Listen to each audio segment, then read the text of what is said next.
Good day, and thank you for standing by. Welcome to the Vivoryon Therapeutics 2025 first quarter results earnings call. At this time, all participants are in listen-only mode. After the speaker's presentation, there will be the question and answer session. To ask a question during the session, you need to press star 11 on your telephone keypad.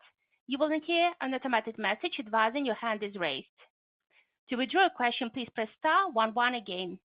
Please be advised that today's conference is being recorded. I would now like to hand the conference over to our first speaker today, Julia Noguebauer. Please go ahead. Thank you, Nadia. Good afternoon, and thank you for joining us today to discuss the company's first quarter 2025 results and operational updates. This morning, Vivoryon issued a press release reporting its first quarter 2025 financial results and also provided an update on our progress in positioning our lead asset, Varoglutamstat, in the kidney space. This press release is posted on Vivoryon's website at www.vivoryon.com. On the call with me today are Vivoryon's Chief Executive Officer, Frank Weber, and Vivoryon's Chief Financial Officer, Anne Doering. Our Chief Business Officer, Mike Schaeffer, will be available for questions during the Q&A session. I will begin today's call with an overview of our most recent key achievements.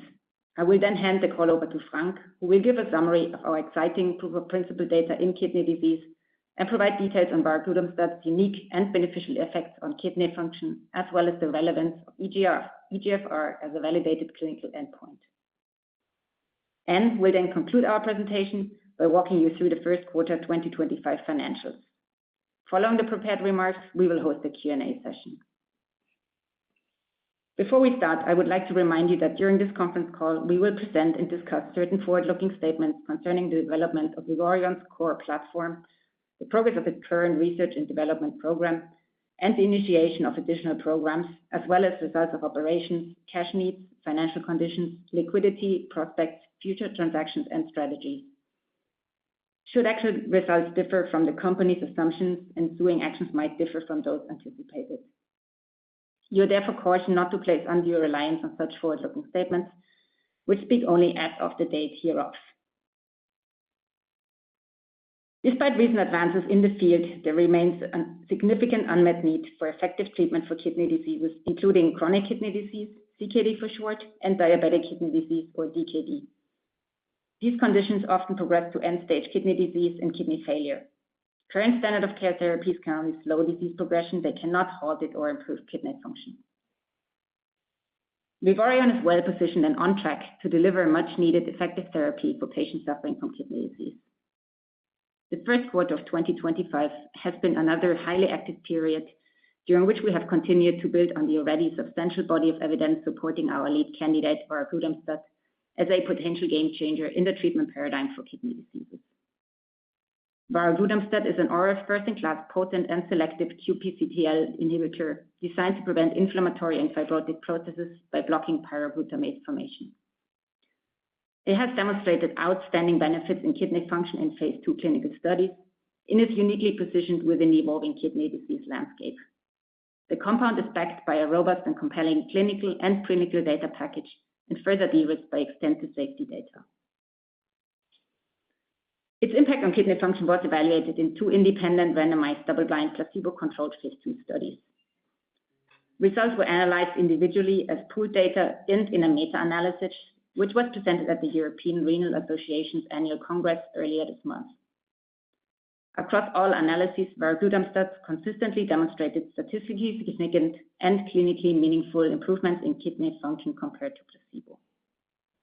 Frank will go deeper into this data in his presentation today, highlighting how this unprecedented, large, and sustained improvement in kidney function, particularly on a subgroup of patients with diabetes, translates into an actionable risk-contained strategy for a planned phase 2b study in DKD.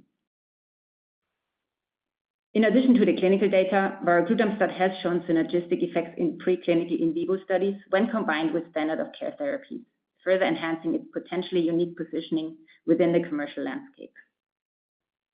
And importantly, we have also strengthened our IP position.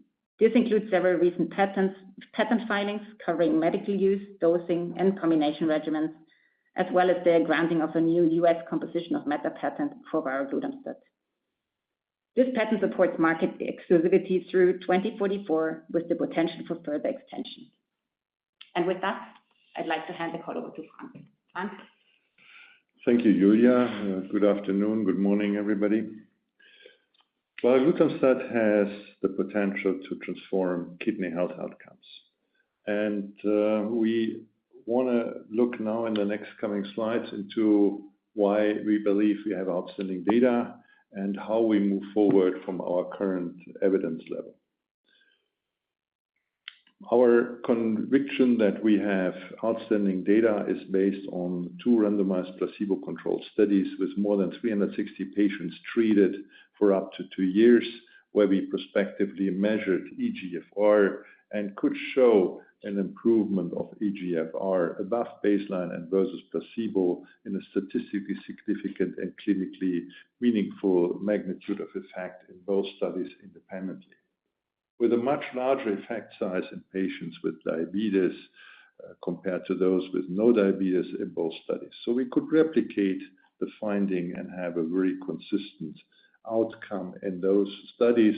I want to remind you that eGFR was only an exploratory secondary outcome, and the primary was cognition, where the endpoint failed. In the next slide, I show you that we presented now the data the second time. This time we were at the ERA in Vienna recently and presented the pooled analysis and the meta-analysis of those 2 studies to the scientific community, and there was exciting feedback on this data. And we could show that both in a pooled and meta-analysis there is the same finding, so the outcome does not depend on the statistical methodology. We find statistically significant data from week 24 onwards and can sustain them until week 96, which is unprecedented in that space. Now, in the next chart, the ERA is also, like other scientific congresses, a good place to look around what is the trend, the scientific trend, what do other companies do, where is the world heading towards. And the world is heading towards combination therapy because now we have with the SGLT2s the first time drugs which are recommended broadly for patients with chronic kidney disease and diabetic kidney disease for stages up to 20 milliliter of eGFR baseline down. And this data show on the SGLT2s that while you have a reduction in the progression, so the speed of progression is lower, the drug don't stabilize kidney function. The patients still progress and get worse. And this is why everybody has 2 additional mechanisms of action. Here you see on the left side the rare kidney disease space, where you see various products which are under development from companies which are still doing this or have been acquired by larger pharma companies, largely in the EGAN space and in the FSGS space. There is a lot of movement.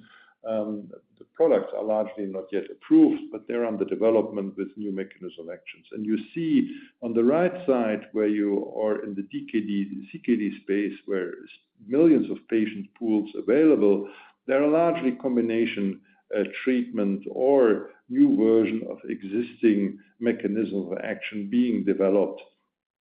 And there is virtually only Varoglutamstat, which has a completely new mechanism of action, which is an oral therapy, which has shown synergies with standard of care available in that space to be moved forward with the aim to stabilize and improve eGFR and kidney function long term.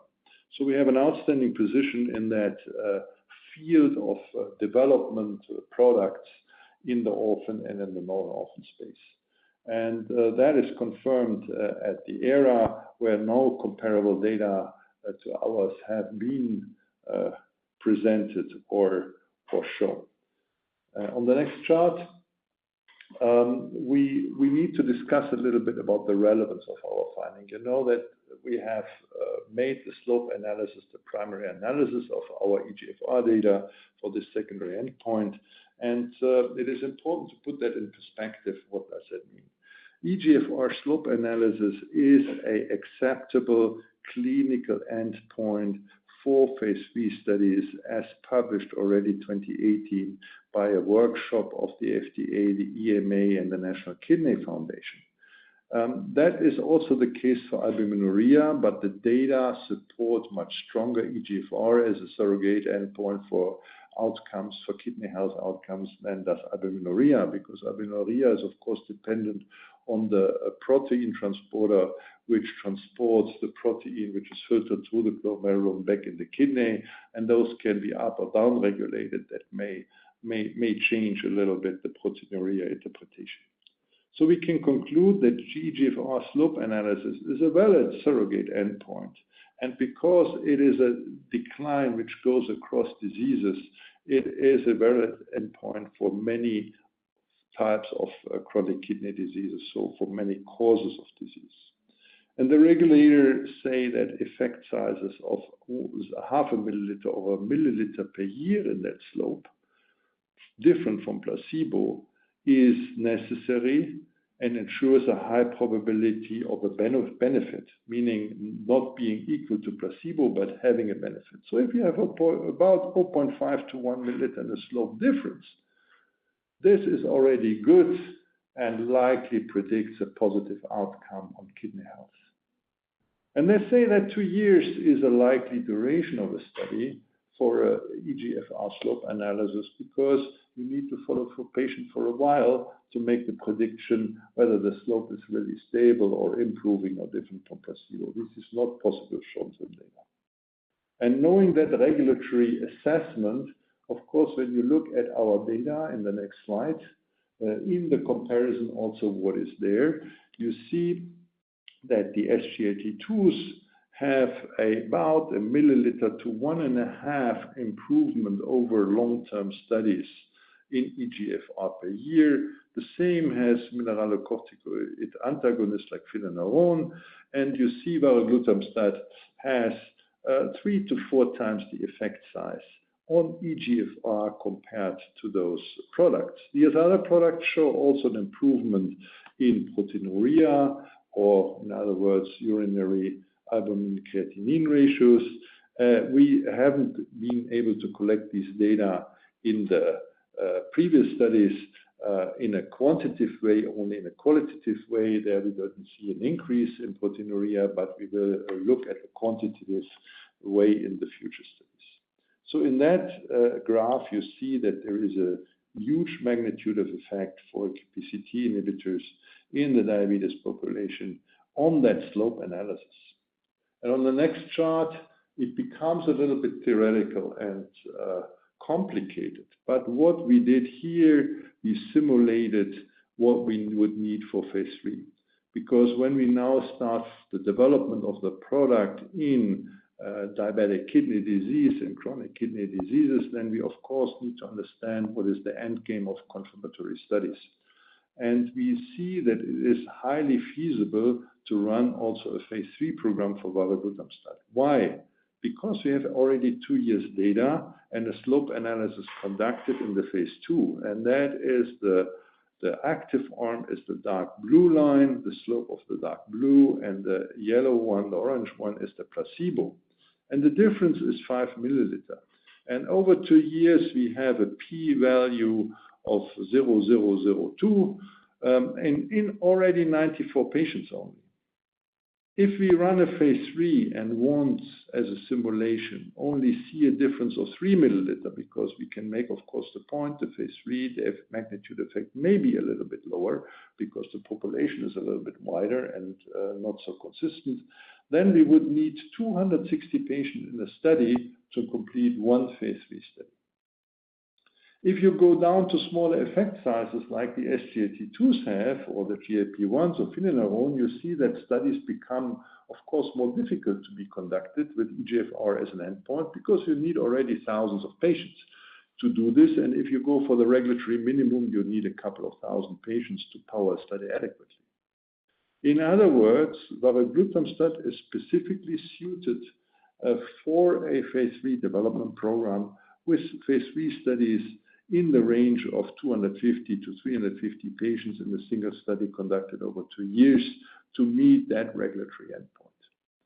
And that encourages us, of course, to now start the development program, first of all in the phase 2b study, and then confirming this data and these simulations, and then running the phase 3 program accordingly.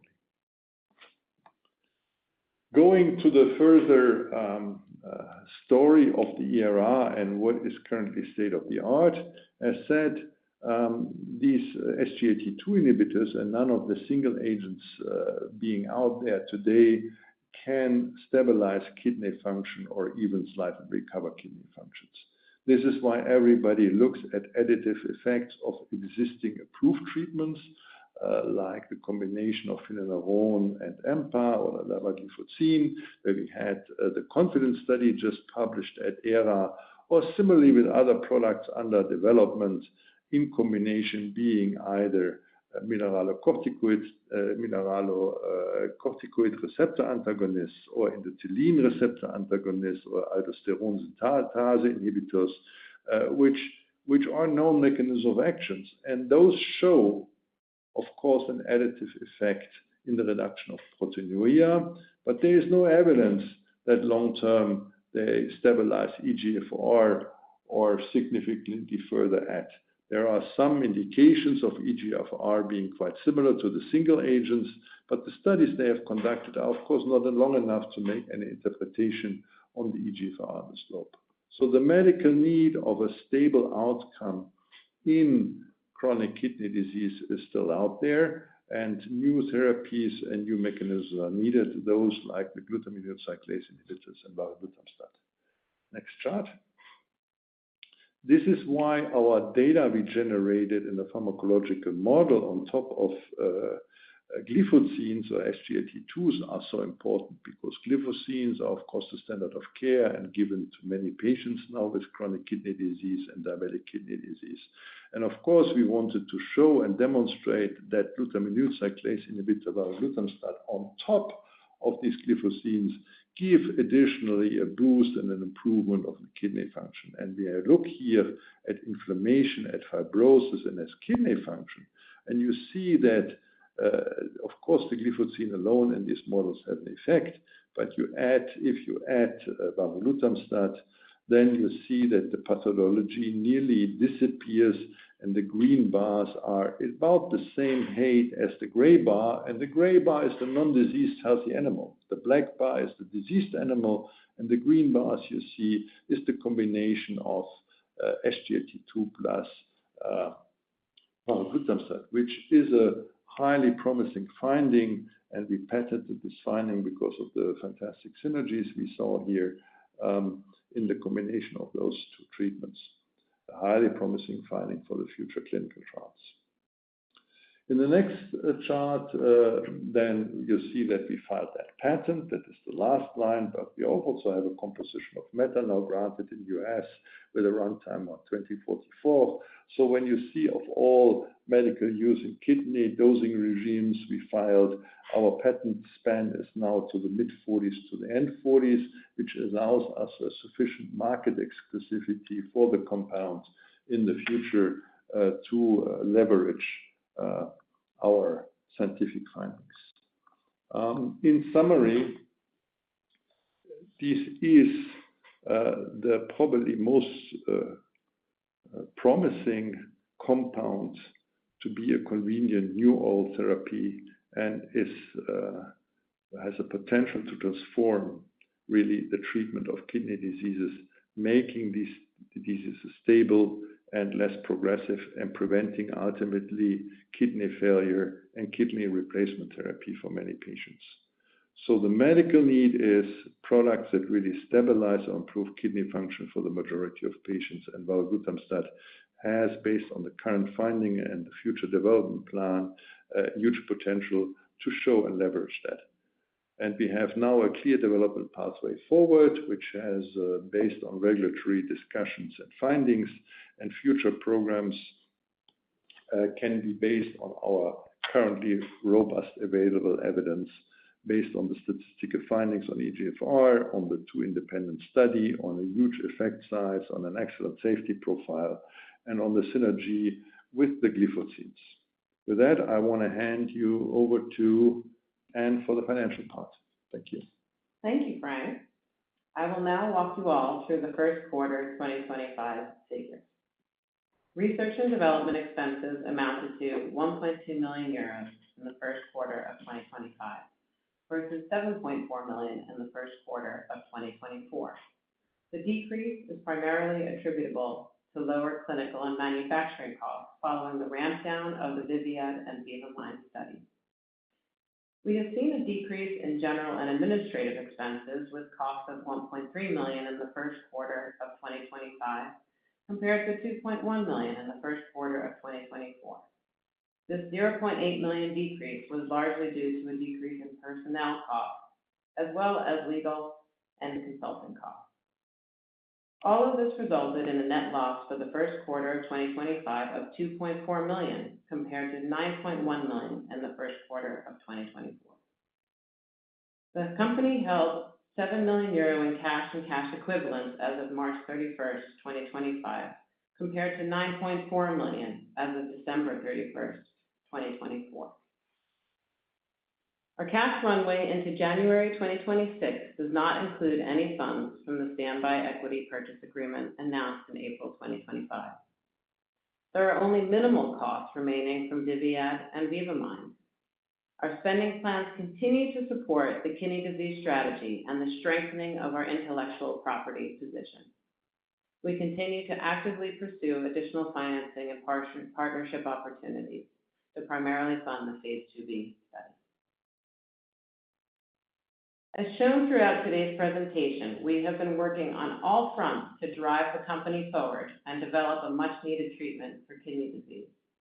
The cornerstone of our strategy and steps forward has been based on Varoglutamstat breakthrough clinical results in this indication. Varoglutamstat is a unique asset targeting inflammation and fibrosis, which are key drivers of kidney disease. Our approach is differentiated from standard of care, not only with regard to how it potentially works, but also from the substantial beneficial impact on kidney function that we have reported.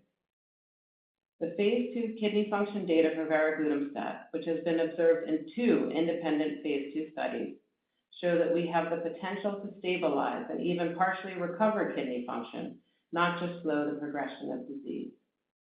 We could even have a synergistic effect on top of standard of care. Let's also not forget we have an extensive safety data package supporting Varoglutamstat, and in terms of convenience, we are talking about an orally available medicine. To move forward, we have established an actionable development path to reach the market in diabetic kidney disease, with the next step a phase 2b study in this area, building on the data seen thus far and extending it into a more advanced patient set. We see significant market potential in diabetic kidney disease and also in chronic kidney disease and even in rare kidney diseases. We have secured further patent protection to fully take advantage of these opportunities. Simply put, we believe we are well equipped as we aim to transform the treatment and, more importantly, outcomes for patients suffering from kidney disease. Before we move to Q&A, I would like to take the opportunity to thank the extended team of Vivoryon who have enabled us to reach where we are today. And with that, I want to thank everybody for listening, and we're ready for Q&A. Thank you, dear participants. As a reminder, if you wish to ask a question, please press star 11 on your telephone keypad and wait for your name to be announced. To withdraw a question, please press star 11 again. Please stand by, we'll compile the Q&A roster. This will take a few moments. Once again, if you wish to ask a question, please press star 11. And now we're going to take our first question. And it comes from the line of Romy O'Connor from Van Lanschot Kempen. Your line is open. Please ask your question. Hi, thank you very much for your presentation. I have 2 questions. The first, I'd like to know what steps you can currently take with your current cash position to prepare for the planned phase 2b in TKD, and also what you consider optimal funding solutions for this trial? And secondly, regarding partnership progression, how are discussions going, and are you reaching a more advanced state? Thank you. So for the progress of the clinical trial, we are in-depth protocol design discussions with CROs and experts. And as you have seen in the last quarter, we put a significant emphasis of understanding the full development path until the end of phase 3 and how we get to the market. Because we need to keep the phase 3 program in mind when designing the phase 2b program to make it a reasonable intermediate step. And our efforts were directed to understand the regulatory environment and the product environment and the competitive environment as displayed today to really fine-tune the protocol and to make it a success and to de-risk it. So that's where we are. We also look, of course, at study medication and financial parts and so on. So we try to get ready for really starting the study, and we are relatively advanced and not fully there, but we are in advanced protocol design discussion. I think that is.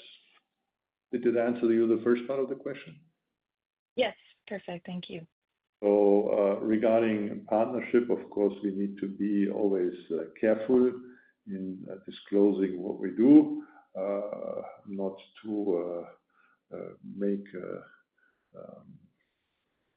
confidential disclosures to the public.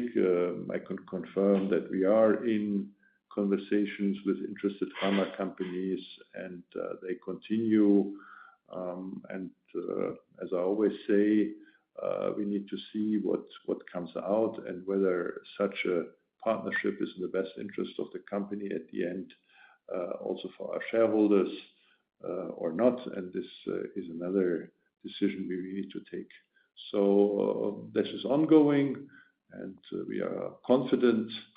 We have a significant interest in that program because we have unique data, and then we're going to see what is the best for the company to move forward. Thank you. Thank you. Now we're going to take our next question. And the question comes to the line of Joseph Haddon from RX Securities. Your line is open. Please ask your question. Good afternoon. Thanks for taking my questions. Two, please.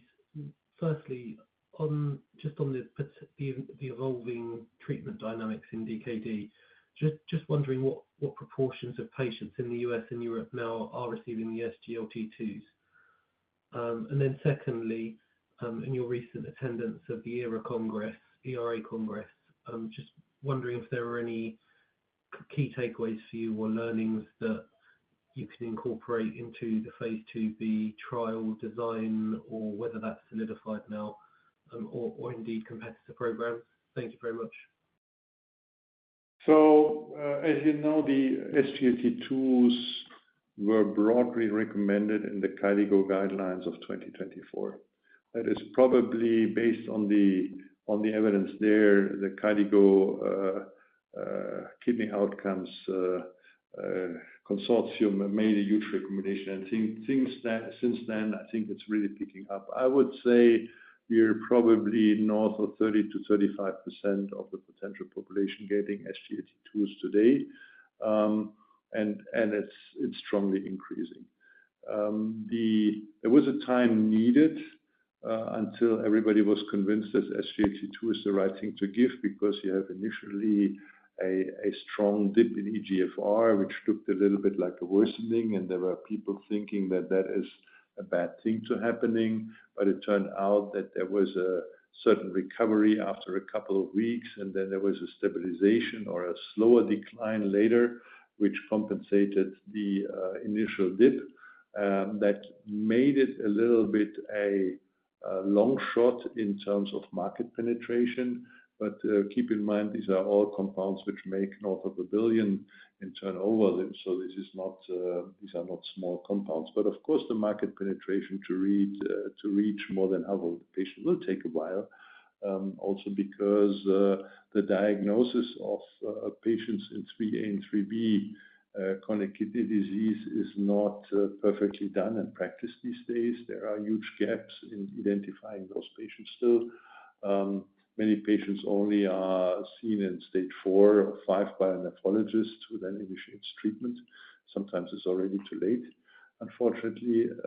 So this will take a time, but it plays into our cards because as an add-on to SGLT2s in probably 4 or 5 years, that will be penetrated. So it's not an issue for the commercial perspective of our drug. And for the clinical trial subject availability, it's also not an issue. You see that combination studies are ongoing and done. We find plenty of patients who take SGLT2 inhibitors for many years and who are progressing their disease. So we can confirm by talks to CROs and experts there is sufficient patient out to run our phase 2 and 3 program. And as you see, we have a relatively efficient program, so we don't need thousands of patients for showing efficacy. We need probably thousands of patients for showing tolerance in big parts because of big disease. But for the efficacy study, we can stay in a very efficient program, what we have communicated today. The second question I asked what our ERA learnings, and it's interesting because you always, I mean, it's a little bit sloppy, but you always need new experts and new views. And the reaction overall is, wow, this is very interesting. So it's a very supportive, interesting statement, but then people have different views on what we could add as additional parameters in the trial, how long the trial should go, how many patients there could be. Overall, we have, let us say, on the key parameter, we have clearly seen that we should, in the randomized study, not go below 20 milliliter eGFR. Probably we should be also include some 3A patients and not make too a hard cut on 3B. They encouraged us to say, look, with improving diagnostic, more and more patients are diagnosed earlier, and there are patients in 3A with high degree of proteinuria, which have a high risk of fast progression, which you should not include. Of course, not everybody with 3A we should include, but those with a very high degree of proteinuria have very bad perspectives, and those we should include.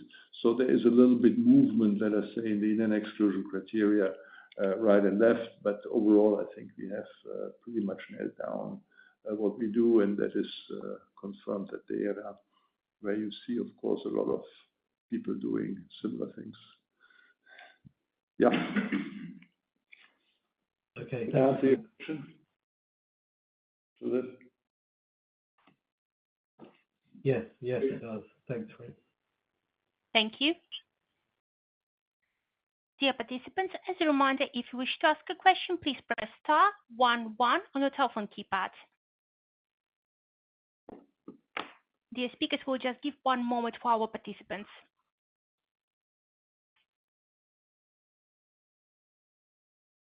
There are no further questions for today. I would now like to hand the conference over to a speaker, Frank Weber, for any closing remarks.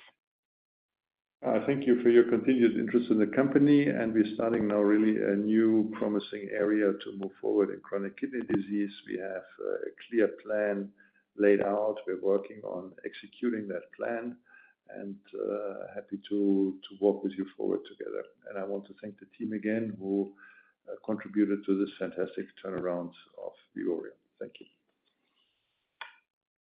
This concludes today's conference call. Thank you for participating. You may now disconnect. Have a nice day.